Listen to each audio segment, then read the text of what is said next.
Bonjour, nous sommes le mardi 27 février 2024. Aujourd'hui, c'est la deuxième journée du salon MWC à Barcelone. Et nous allons parler de Oppo et de son retour en Europe. Possible.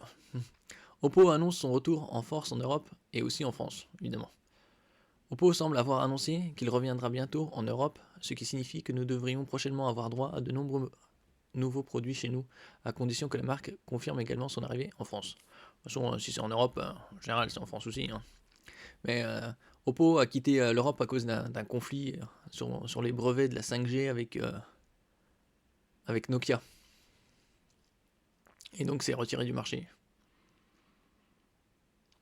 L'été 2022, OnePlus et Oppo avaient été contraints d'arrêter la vente de smartphones en Allemagne avant que cette mesure ne se généralise à d'autres pays d'Europe, dont la France. En cause, un problème de brevet autour de la 5G, le groupe auquel Oppo et OnePlus appartenaient avait violé certains brevets appartenant à Nokia, et le fabricant de smartphones avait gagné son procès face à ses concurrents.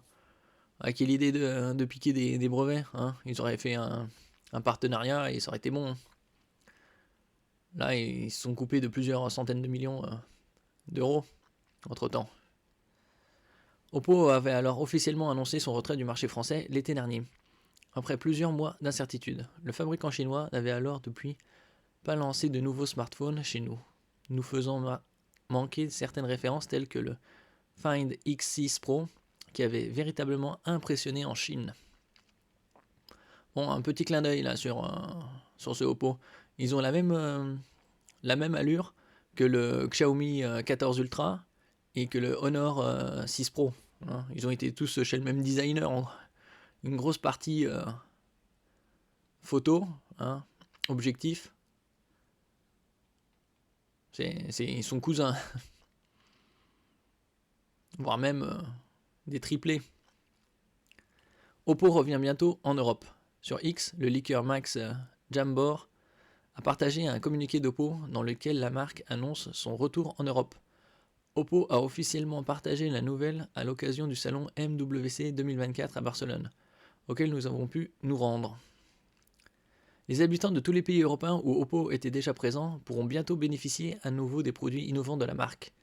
Oppo formera une alliance stratégique de 3 ans avec le groupe Telefonica, renforçant ainsi son expansion en Europe. Oui. Telefonica, c'est un peu Orange espagnol. Le fabricant chinois annonce donc non seulement son retour en Europe, mais également la formation d'un long partenariat avec Telefonica, un opérateur espagnol. La marque devrait donc bien revenir sur le marché espagnol, et l'on l'espère également en Europe, en France. Si Oppo revient effectivement en Europe, nous pourrons donc avoir rapidement droit à de nouveaux smartphones. Ces derniers mois, l'entreprise chinoise a notamment lancé son Find X7 Pro en Chine, mais ce dernier n'était pas sorti chez nous. Nous ne savons pas s'il est trop tard pour espérer voir le smartphone arriver chez nous, ou s'il faudra patienter jusqu'au prochain lancement l'année prochaine. Quoi qu'il en soit, d'autres appareils du groupe sont déjà disponibles chez nous, dont notamment l'impressionnant OnePlus 12. Bon, ils sortiront d'autres modèles. Hein.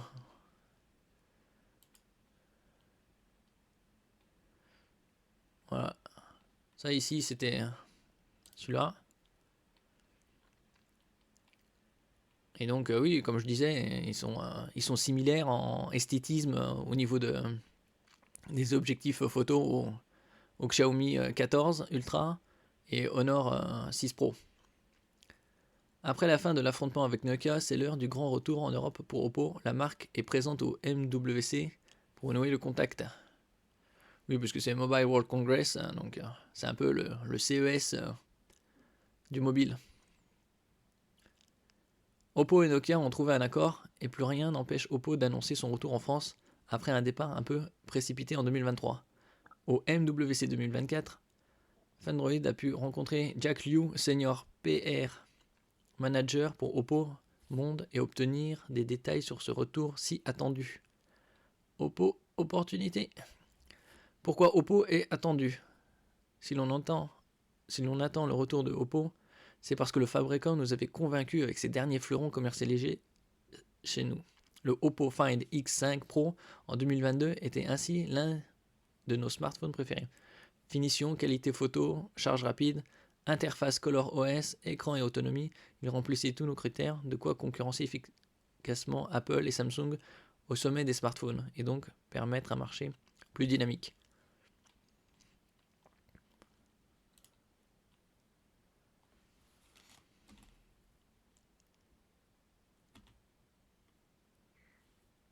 Ouais, également les bords incurvés. Ce sont des triplés, comme je disais, Xiaomi et Honor. Pourquoi Oppo est attendu? Si l'on attend le retour de Oppo, c'est parce que le fabricant nous avait convaincus. Désormais, la marque commercialise l'Oppo X7 Ultra. Bon, vous voyez, il n'y a pas que le design qui soit similaire, il y a aussi la dénomination. Ils utilisent tous le suffixe ultra. Tous. Désormais, la marque commercialise l'Oppo X7 Ultra en Chine, mais pas en France. Nous avons pu prendre en main le téléphone au MWC 2024 et la qualité semblait une nouvelle fois au rendez-vous. Puce Qualcomm Snapdragon 8 Gen 3. Bon, c'est rien d'exceptionnel, hein, quand ils mettent sur le haut de gamme, ils mettent en général des Snapdragon 8 Gen 3. Donc elles l'ont toutes. Fonction IA, bon, c'est bien évidemment, puisque tous les smartphones maintenant auront l'IA, plus ou moins performante selon les marques. Batterie 5000 mAh, encore un classique. 5000 mAh, c'est la base. En comparaison, les smartphones avec 5000 mAh, on trouve chez les rentrées de gamme chez Motorola, qui est connu depuis des années pour offrir des batteries imposantes au niveau de la capacité. Écran OLED 120 Hz, 3168 par 1144. Bon, ils auraient pu mettre arrondir, ça fait un peu bizarre, ça fait un peu comme les définitions de chez Apple. Mais bon, ça aussi c'est un classique, OLED 120 Hz, QHD+, et module photo à 4 appareils. Ouais, toutes ces marques sont très similaires. Xiaomi, Honor, Oppo, dans tous les aspects, que ce soit design, caractéristiques techniques. Le retour par la grande porte. La présence de Oppo au MWC n'est pas anodine. Relégué à un très petit stand du Hall 8 au milieu des startups européennes, le fabricant de smartphones n'a clairement plus l'aura d'autrefois sur le vieux continent. Mais ça reviendra avec ce genre de spec. Faut voir le prix maintenant. S'il se positionne un peu moins cher que ses concurrents, ou même au même niveau, ça repartira très fort. Pas question de se contenter d'une commercialisation uniquement en ligne ou à petite échelle. Non, Oppo veut revenir sur le devant de la scène et doit pour cela signer des contrats avec les opérateurs nationaux. Jack Liu nous annonce ainsi avoir déjà signé avec Telefonica un contrat stratégique de 3 ans. Reste donc à savoir si la marque arrivera à renouer le dialogue avec Orange, SFR, Free ou Bouygues Telecom. Prendre le train de l'IA en route. L'enjeu pour Oppo, nous confie Jack Liu, est d'être un acteur fort du tournant de l'IA, qui est en pleine expansion depuis ces 3-4 dernières années.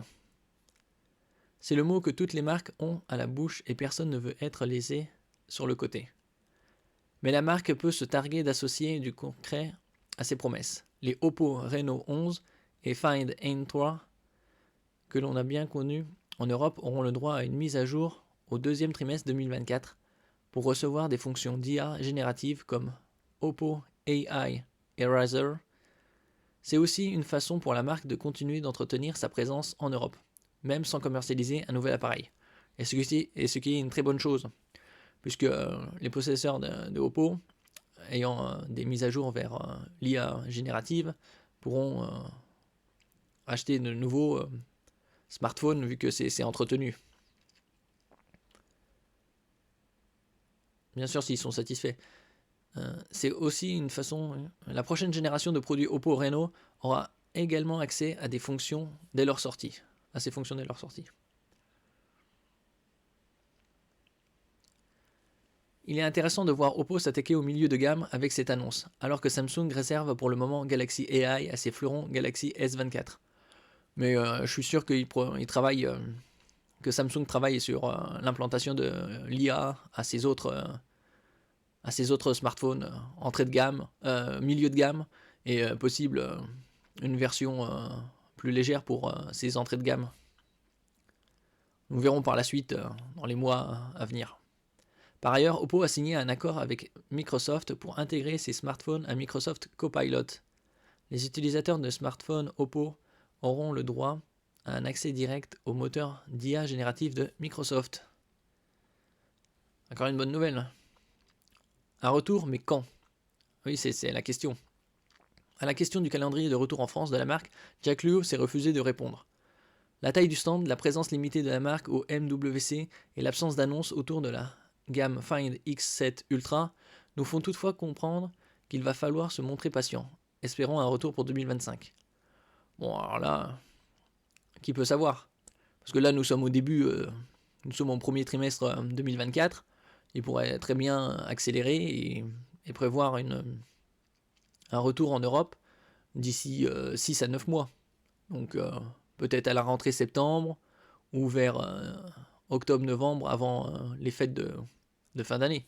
Nous verrons dans les prochains mois ou d'ici la fin de l'année.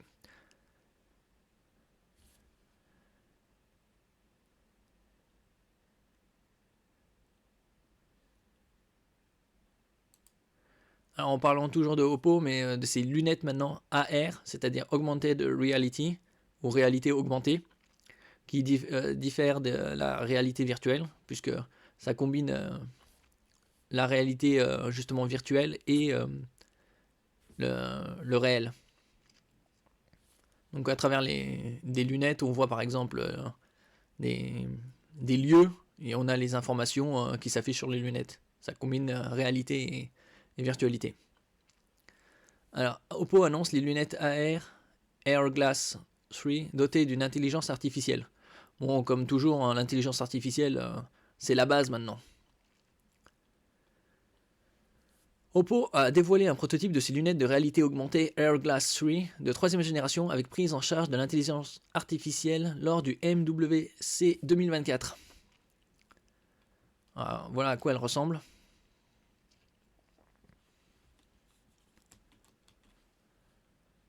Des lunettes classiques. À savoir si c'est des lunettes qui pourront avoir des... voilà comment ça se présente la réalité augmentée. Si elle présente aussi une correction. Alors, détail. Les nouvelles lunettes d'Oppo prétendent être les lunettes binoculaires en couleur les plus légères au monde, avec seulement 50 grammes. Elles ressemblent à des lunettes ordinaires à monture épaisse et n'ont pas du tout l'air de lunettes de réalité mixte compliquées et lourdes. Les lunettes sont dotées d'un assistant vocal à intelligence artificielle alimenté par Andes GPT, actuellement disponible uniquement en Chine. Elles prennent également en charge l'interaction tactile pour contrôler la musique, les appels vocaux, l'affichage d'informations et la visualisation d'images. Elles sont équipées de 4 microphones conçus pour améliorer l'isolation du bruit et Oppo promet un son de haute qualité. Il faudra voir le tarif. S'ils en faisaient pas un monocle, mais style Dragon Ball, ça arrive. Hein, 30-40 ans après. Malgré sa légèreté, l'Airglass 3 est doté d'un écran lumineux de 1000 nits. C'est très lumineux. Fourni par le microprojecteur Spark, ce qui permet de voir clairement les informations virtuelles, même dans des environnements très éclairés. D'où l'intérêt d'une forte luminosité pour compenser la luminosité ambiante. Alors, il y aura probablement une possibilité de capteur pour ajuster la luminosité, sûrement. Et grâce à un guide d'onde ultra fin, avec un indice de réfraction de 1,7, vous n'obtiendrez pas les motifs arc-en-ciel que l'on voit sur les écrans optiques transparents de ce type. Les dimensions de l'Oppo Airglass 3 sont de 164,84 par 164 par 48,4 mm. Ils utilisent un alliage de magnésium-lithium pour la monture et un matériau en nylon PA pour les branches. Oppo prévoit également de fournir des lentilles optiques personnalisées aux personnes qui en ont besoin. Ah, ça c'est bien ça. Donc c'est pas juste des lunettes à porter, c'est des véritables lunettes avec réalité augmentée. La société précise que des fonctionnalités telles que le téléprompteur, la navigation, le minuteur, la traduction et l'aperçu rapide des informations relatives à la santé et à la forme physique seront intégrées dans les prochaines mises à jour logicielles. En utilisation l'application AirGlass, ils se connecteront aux smartphones Oppo équipés de Color OS 13 et plus. À terme, la société prévoit également de doter l'appareil d'une prise en charge de diverses fonctionnalités d'IA générative, telles que AI Eraser pour l'édition de photos et d'images. Cette fonctionnalité est disponible sur les smartphones de série Reno 11 et Find N3. Oh, c'est une très bonne nouvelle, juste à connaître maintenant toutes les specs et à quel tarif. Moi, je dirais au moins 250 euros. 250-300 euros. Faut voir s'ils vont sortir différents modèles. Avec, donc s'il y a correction, ce sera probablement un peu plus. On verra ça par la suite. En tout cas, c'est une très bonne nouvelle que Oppo revienne. Ça fera un peu plus de concurrence. Même si, comme je le dis, tous ces smartphones se ressemblent plus ou moins au niveau caractéristique et esthétique. On verra au niveau des prix. Merci pour votre écoute. N'oubliez pas de mettre un j'aime, de partager, de vous abonner à la chaîne. À la prochaine fois.